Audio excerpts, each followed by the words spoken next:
हम लोग all India bike tour किया है भाई। अच्छा। रशिया में पहले तो उसे मनाना मुश्किल हो गया कि बाइक तो चलती नहीं। मैं कहा तू बैठ, देखा जाएगा जो होगा। तो मैं रशिया जब गया, उसके घर जा रहे हैं अंकल आंटी, उनके घर, उनके लोकल घर में देख रहे हैं फेस्टिवल्स कैसे मनाए जाते हैं, कैसे खाते हैं, कैसे रहते हैं।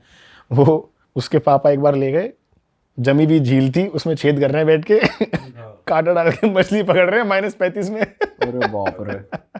तो ये सब कहाँ करने को मिलेगा नॉर्मली। आप लोग मिले कहाँ थे? हम लोग मिले थे काउच सर्फिंग पे। अच्छा। बहुत रैंडम था, मतलब मैं कहता हूँ कि वो मेरे लिए भगवान बन के आई थी ऑनेस्टली। कोई मेरी काउच सर्फिंग एक्सेप्ट नहीं कर रहा था। देखो रशिया में थोड़े से लोग, रेसिस्ट नहीं कहूँगा, ब्राउन को पसंद नहीं करते ऑनेस्टली बताऊँ तो। रीजन? वाइट सुपीरियरिटी अच्छा है, जो वाइट है वो पर कलर वाली है, कलर एग्जैक्ट। दोस्तों उम्मीद है आपको इस पॉडकास्ट में मजा आ रहा होगा। और बातों को आगे बढ़ाने से पहले मैं आपसे थोड़ी सी बात करना चाहूँगा। आप में से बहुत से ऐसे लोग होंगे जो खुद एक कंटेंट क्रिएटर बनना चाहते होंगे, पर उन्हें ये नहीं पता कि हम शुरुआत कैसे करें, कैसे एक यूट्यूबर बने, कैसे कंटेंट क्रिएटर बने। दोस्तों हम पिछले 10 साल से कंटेंट बना रहे हैं और हमने एक ऐसा सिस्टम बना लिया है कि हम बनाते कंटेंट एक हैं, लेकिन उसको डिवाइड करके मल्टीपल प्लेटफॉर्म्स पे डालते हैं। Short form, long form, Facebook, Instagram, हर जगह उस कंटेंट को डालते हैं और अपनी अर्निंग्स को मैक्सिमाइज करते हैं। तो हमने एक वर्कशॉप बनाई है अपने पिछले 10 साल के एक्सपीरियंस को समराइज करके, जिससे आप ये सीख पाओगे कि आप स्मार्टली ऐसा कंटेंट कैसे प्रोड्यूस कर पाओ जो आप मल्टीपल प्लेटफॉर्म्स पे डाल पाओ और बिना ब्रांड पे डिपेंड हुए अपने लिए एक स्टेबल इनकम जनरेट कर पाओ। अगर आप कंटेंट क्रिएशन में इंटरेस्टेड हो तो हमारी वेबसाइट realhit.in पे जाइए और उस वर्कशॉप को ज्वाइन करिए। मिलते हैं आपसे वर्कशॉप में। फिलहाल इस पॉडकास्ट को आगे बढ़ाते हैं। तो मैं सेंट पीटर्स गया, वीकेंड पड़ रहा था, कोई एक्सेप्ट नहीं करे, अब सैंक्शन लग रहा था, आप ऑनलाइन होटल हॉस्टल बुक नहीं कर सकते। अच्छा। तो मिली विक्टोरिया, मैंने उसको बोला कि भाई मुझे पता है तू मुझे होस्ट नहीं करेगी मैंने पहले लिख दिया, पहली लाइन, मुझे हॉस्टल दिलवा दे पैसा कैश दे दूंगा, मेरी हेल्प कर दे। उसने कहा मैं तो हूँ नहीं, यहाँ पे मेरा वीकेंड में मेरा हाइकिंग है और किसी और को देख भाई। तो मैंने, उसने फिर बाद में दोबारा कहा कि हॉस्टल के लिए आई विल ट्राई, मुझे कुछ मिलता है तो बताती हूँ। तो 2 दिन तक रिप्लाई नहीं आया। अब मैंने कर्टिसी में रिप्लाई किया, सब ठीक जैसे हम लिखते हैं, मतलब सेल्फिश ना लगे कि भाई क्या रहा होटल का। मैं कहा आर यू फाइन, रिप्लाई नहीं आया। उसने कहा ओह सॉरी हॉस्टल तो नहीं मिला, लेकिन एक काम हम कर सकते हैं, मेरी हाइकिंग ट्रिप होगी कैंसिल क्योंकि बारिश हो गई, तो तू, मैं 1 दिन के लिए तेरे को होस्ट कर दूंगी, खुद जा भटक ढूंढ सामान उठा निकल ठीक है। 1 दिन के लिए I will give you the space. मतलब honestly it was very nice. तो जब मैं पहले दिन उसके घर गया, वो कैमरे की क्लिप पड़ी है मेरे पास, क्योंकि मैं एक छाती पर लगा के हमेशा ऑन रखता हूँ कि कुछ एक लाइफ रिकॉर्ड रहे अपनी।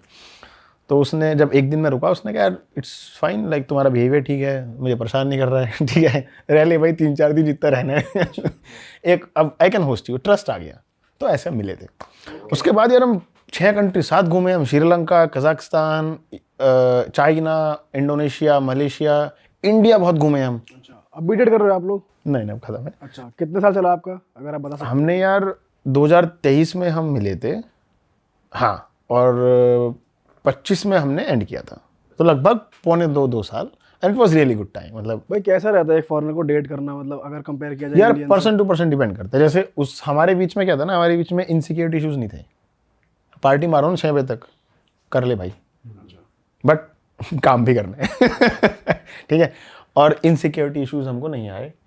और ओपन माइंडेडनेस का बहुत फ़र्क पड़ता है कि आप ओपन माइंडेड हो। आप, मतलब मैं सबको नहीं कहूँगा, लेकिन हमारे बीच में चे चीची कम थी।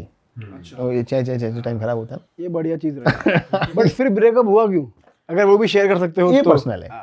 तो ये है कि, लेकिन मेरा एक्सपीरियंस ओवरऑल अच्छा रहा कंपैरेटिवली, कि एक हेल्दी जिसको बोलते हैं कि हम ट्रैवल कर रहे हैं साथ में, मैनेज कर रहे हैं साथ में, ढूंढ रहे हैं। हमने हिचहाइकिंग किया साथ में, भाई। बट कोई ऐसी चीज जो इंडियन लड़कियों को अडेप्ट करनी चाहिए, आपको ऐसी लगी हो क्वालिटी की भाई इनमें ये बढ़िया क्वालिटी है? मुझे ऐसा लगता है कि इंडियन लड़कियों को थोड़ा एडवेंचरस होना चाहिए, और बेसिक स्किल्स को ना ऐसा वो नहीं देखना चाहिए कि ये तो औरत ही क्यों करे। मुझे ये अच्छा लगा कि बाहर के लोग ना, आदमी चाहे औरत हो, खाना बनाना सबको आता है, बेसिक, घर साफ करना, बर्तन धोना, आदमी औरत सबको आता है, बेसिक चीज़ें, स्कूटर चलाना, गाड़ी चलाना, स्विमिंग करना। तो हम लोगों को ना हर चीज़ सीखनी चाहिए एज अ पर्सन, कि हमें बेसिक स्किल्स आनी चाहिए लाइफ की अपनी, चाहे वो कुछ भी हो, और खुद काम खुद का करना चाहिए। ये सबसे इम्पोर्टेंट है। भाई और क्या, रशिया जैसे आप 9 बार गए और हम ऑफ कैमरा बात कर रहे थे कि रशिया में भी अलग अलग लैंग्वेजेस हैं, अलग अलग तरीके के लोग हैं, अपीयरेंस सबकी अलग अलग है। तो रशिया की थोड़ी बात करते हैं, वहाँ क्या आपको बहुत सबसे स्ट्रेंज या सबसे यूनिक चीज़ लगी हो कि भाई ये तो एक्सपेक्ट नहीं करा? चलो मैं आपको बताता हूँ, रशिया सुन के आपके मन में क्या आता है?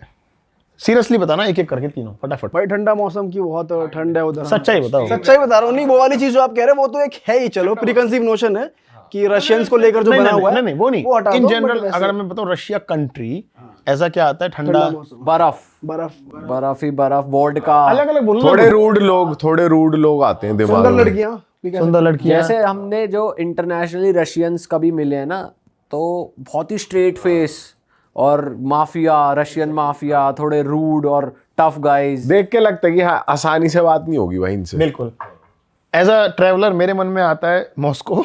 ठीक है, लड़ाई चल रही है, ये लोग बहुत स्ट्रांग हैं, डेवलप्ड है नहीं है, ये इसका आइडिया लग नहीं पाता रशिया के बारे में सोच के। यूएसएसआर बहुत बड़ा था, बस इतना ही, और रशिया मतलब मॉस्को, यही सबको लगता है। रशिया इतना बड़ा है और इतने सारे रिपब्लिक हैं, हर रिपब्लिक की भाषा, खाना, रहन सहन, शक्ल अलग है भाई। मैं अभी रिसेंटली ईस्टर्न रशिया एक्सप्लोर करके आया हूँ, जिसको साइबेरिया बोलते हैं। साइबेरिया बहुत बड़ा इलाका है, उसके अंदर रिपब्लिक है। मैं जब घुसा, मैं कह रहा हूँ ये तो बुद्धिस्ट और शमान है।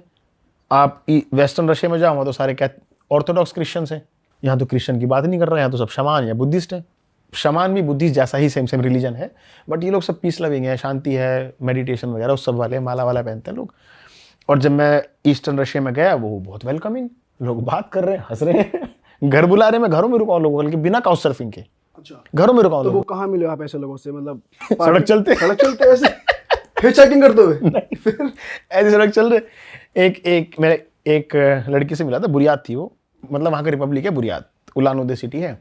ऐसी मैं उससे रास्ता पूछ रहा था, ऐसी बात होने लगी, उसने कहा चल मैं दिखाती हूँ। दिखाते रात को लेट हो गए। मैंने कहा अब तो यार हॉस्टल भी निकल गया। उसने मेरे घर चल, तो मैं उसके घर रुका, उसके मम्मी पापा सब फैमिली थी, हमने बहुत मज़ा करा। मैंने इंडियन खाना बनाया, उसने अपना बुरियाती खाना बनाया, हम बैठ के खाना खा रहे हैं साथ में।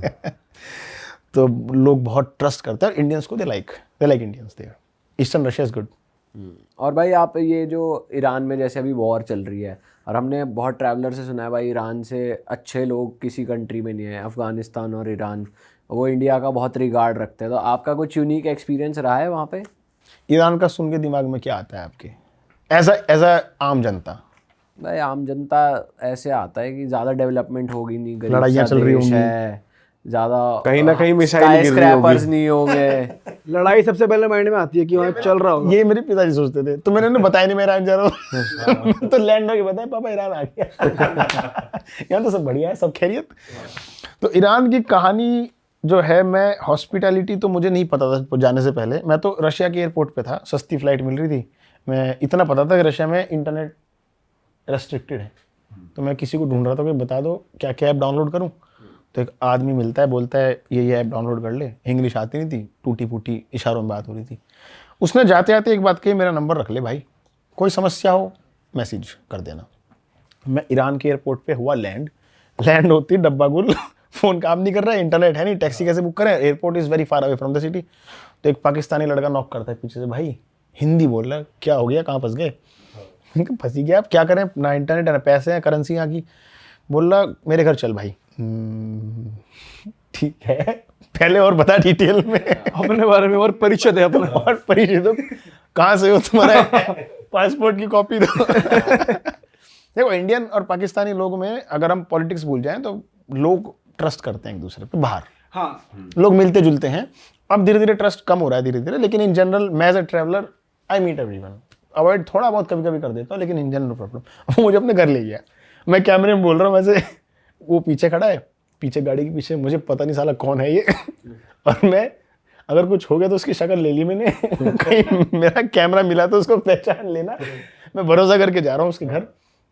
वो अपने घर ले गया मुझे, उसने सिम कार्ड दिया, वाईफाई दिया कि तुम अपना हॉस्टल देख लो, सॉर्ट आउट कर लो, बिस्किट विस्किट दिए उसने मुझे, खाना था नहीं मेरे पास। और ऐसे करके वो अपने घर में मुझे बंदूक दिखाता है इतनी बड़ी। मैंने कहा ये क्या चक्कर है, क्या क्या बात है ये? बंदूक दिखा रहा है, कह रहा है ये बस मेरी सेफ्टी के लिए है। मैं कहा भाई ये मुझे डर रहा है या तुझे डरना चाहिए? मुझे डरना चाहिए।